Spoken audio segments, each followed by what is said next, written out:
Hey guys, and welcome back to Pro Speed Baseball. I'm Michael Derr, and today we have Jose Bautista, and I want to show you guys how he times that big leg kick so well and how he uses that big leg kick to leverage the ground for massive power. And we're also going to do a Jose Bautista drill at the end of this, and something you guys can do at home to learn how to transfer that weight properly. Let's go ahead and get started. Man, what a leg kick Jose Bautista has. Check this out. He gets this real high up against his waist, and he gets it going forward. And this is how he builds that massive torque in his swing. And guys, first I want to show us some pros and cons to this big leg kick so we can talk about this at home. I wouldn't highly recommend this to most hitters just for the fact that it's so hard to time up. And this is the main reason right here is if we watch our head from the top of the leg kick, and as he goes down, we can see that his eyes drop, and he drops almost a full head length. And guys, this is going to move the ball in our vision down. As our head's dropping, that ball's going to drop as well, and that makes it really tough to hit the ball. And now if you do thousands and thousands of repetitions like Jose has done, you're going to be able to time this up and hit some good balls. So if this is something that just feels amazing to you, this big leg kick feels awesome, go ahead and start working with it. But we're going to go over a few key checkpoints here at the end to make sure that we're being as consistent as possible with this. Now, one really fantastic thing about the big leg kick is that it absolutely positively ensures a weight shift. When this front foot comes off the ground, very simply, guys, we have to shift back into this right leg. That's just how it has to happen because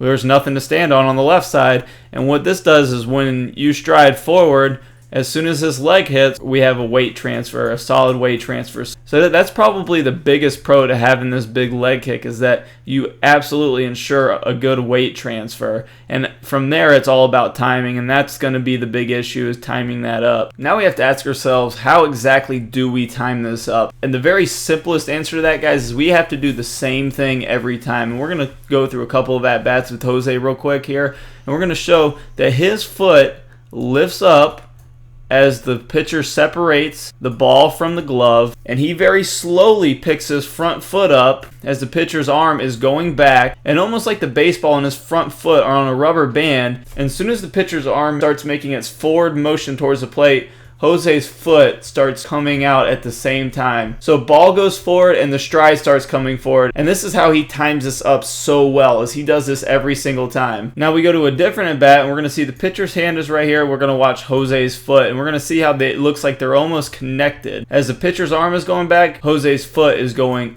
upwards. And we can see here now the ball is starting to make its forward progress, and we can see Jose's foot is going to track forward as the arm comes forward. Now we don't have to do the same timing Jose does. We just have to make sure we do a couple key things right, and we get our own timing, and we just have to make sure we do it the same every time.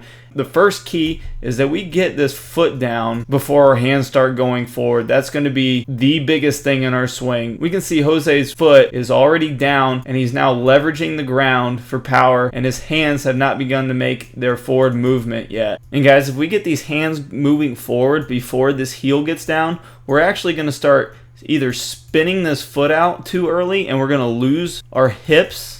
Our hips are going to spin out a little too early, and we're also not going to be able to take advantage of all the weight shift that we just had and the power in the hips due to the fact there's going to be no body pulling the hands forward, and we're going to end up having to use our hands independently from our body to gain bat speed. And when we do that, it's just going to be all arms from there. So make sure we get that heel down and we leverage that ground for power before we get our hands going forward. And the second checkpoint is when we do leverage the heel down into the ground for power, we need to pay attention to our head, and that our head is going to have very minimal movement from here. So if we were to draw a circle around our head, it would hardly move at all. We can see that his head stayed 99% in that circle the entire time after our foot landed. I see a lot of younger guys, they'll get this big leg kick, and then they'll get their foot planted, then they'll keep their head moving forward, and this leads to a lot of bat drag, which is going to make us late on a lot of pitches. Now guys, this Jose Bautista drill that you can do on your own at home is going to be very simple. What we're going to do is we're going to get into a leg lift position, and even if you don't want to use this big leg kick in a game, this is still a great drill to learn how to transfer weight from the back foot to the front foot in the swing. And what we're going to do, guys, we're going to get in this big leg lift position to load, and we're going to load into that front ankle, and we're going to pause, and we're going to do a good 50 to 100 repetitions of that, guys. So what the pause is going to do,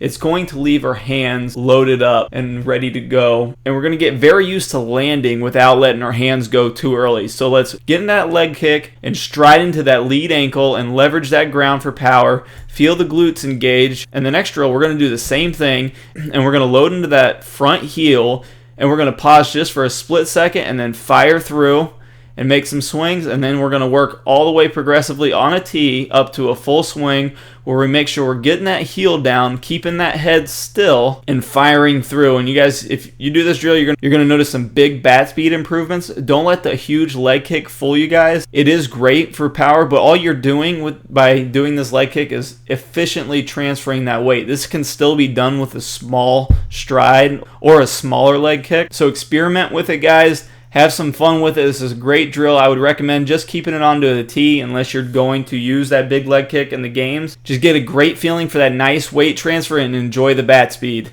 And if you guys want even more bat speed, go ahead and stay tuned. I got a great bonus for you coming up. I'm going to play a preview from one of the videos in our power hitting series.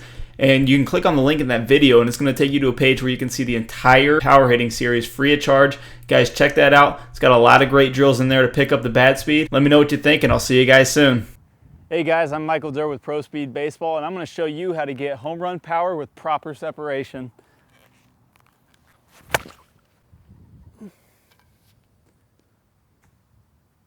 So what we're going to talk about separation and what that actually means in the baseball swing. Separation is going to be how far we can get our hips away from our shoulders. So if my hips are open and my shoulders are closed, this is separation. Now, the more that we can do this, the more speed we can deliver into the baseball by creating a sling